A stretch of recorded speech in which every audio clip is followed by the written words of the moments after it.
숨겨진 알파 수익을 찾아낸다. 머니알파플러스TV의 김지윤입니다. 시장을 이기기 위한 투자 전략은 없을까요?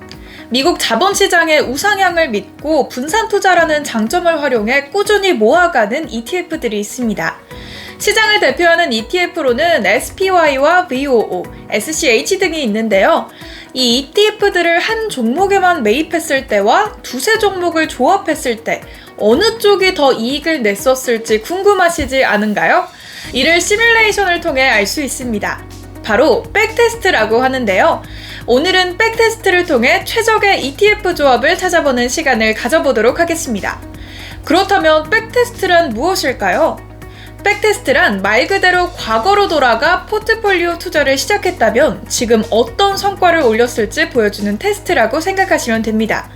포트폴리오 비주얼라이저라고 하는 사이트가 있는데요. 이 사이트에서는 몇 가지 백테스트 툴 프로그램 중 해외 기반 ETF, 개별 종목 등 다양한 자산군도 포함해 손쉽게 테스트해 볼 수 있습니다. 먼저 구글 검색에 백테스트라고 치면 포트폴리오 비주얼라이저 사이트에 백테스트 포트폴리오 에셋 올로케이션이 나옵니다. 이제 10년 전으로 돌아가서 $10,000의 시드머니로 투자를 시작하고 분배금은 재투자한다고 생각을 해보죠. $10,000를 단일 ETF에 투자했을 때 SPY는 $48,33, VOO는 $41,087가 되었습니다.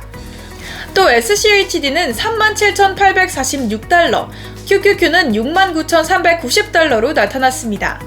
연간 성장률로 따져보면 SPY가 13.64%, VOO가 13.71%, SCHD는 12.86%, QQQ가 19.26%를 기록한 건데요. 단일 ETF만 매입했다면 QQQ가 제일 좋은 성과를 보였다고 평가할 수 있습니다. 단지 QQQ는 전고점 대비 최대 낙폭이 마이너스 32.58%로 변동성이 상대적으로 큰 편입니다. QQQ를 제외한 나머지 ETF들은 SPY가 마이너스 23.93%, VOO가 마이너스 23.91%고 SCHD는 마이너스 21.54%로 큰 차이가 없는 것으로 나타났습니다. 이 중에 안정성이 높은 ETF는 SCHD였는데요. SCHD는 수익률이 가장 저조한 해에도 총 수익률이 마이너스 5.56%만 기록했습니다. 반면 SPY는 마이너스 18.17%, VOO는 마이너스 18.19%, QQQ가 마이너스 32.58%를 기록해 큰 차이를 보여줬습니다. 정리하자면 동일한 금액으로 한 가지 ETF에 투자했다면 단연 QQQ가 수익률 최고였습니다. 단 30% 이상 변동성은 견딜 수 있었어야 하겠죠. QQQ를 제외한 SPY나 VOO 모두 S&P 500 지수를 추종하기 때문에 성과면에서는 큰 차이가 없다고 볼 수 있어서요. 취향에 따라 선택하시면 될 듯합니다. SPY나 VOO보다는 약간 수익성이 떨어지지만 안정적인 ETF를 선호하신다면 SCHD가 좋겠죠? 그렇다면 ETF를 조합해서 투자 포트폴리오를 구성했다면 수익률은 어땠을까요? 가장 일반적인 조합인 SPY 또는 VOO와 QQQ를 일정 비율로 투자하는 포트폴리오 한 가지와 공격적인 ETF라고 할 수 있는 TQQQ와 안정적인 ETF로 평가받는 SCHD를 조합하는 경우를 비교해 보겠습니다. 시드머니 $10,000의 분배금은 재투자한다고 가정하고 분기마다 $300씩 적립식 투자를 한다고 생각해보죠. 물론 분기마다 리밸런싱도 하고요. 첫 번째 포트폴리오 VOO와 QQQ를 50대 50으로 조합했을 때 연간 성장률은 21.96%로 최종 $88,781로 성장했습니다. 두 번째 포트폴리오 TQQQ와 SCHD를 50대 50으로 조합했을 때 연간 성장률은 34.77%로 $266,457로 첫 번째 포트폴리오보다 3배 이상 증가했습니다.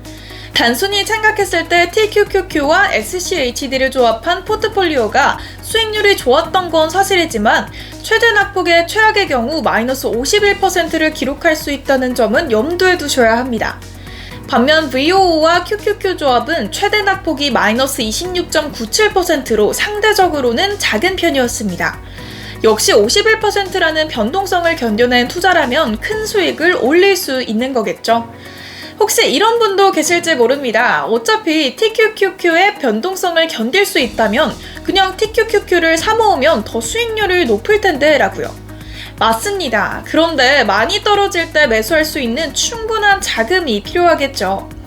그래서 배당 성장 ETF를 함께 구성해주면 배당 현금 흐름이 발생해 TQQQ 저가 매수에 필요한 자금 확보를 쉽게 할 수 있습니다. 이상으로 투자의 대가 하워드 막스에 져서 투자에 대한 생각 한 구절을 말씀드리면서 마무리하겠습니다. 선택은 간단하다. 공격적 전략을 통해 수익을 극대화하고 안전마진을 통해 보호막을 쌓는 것이다.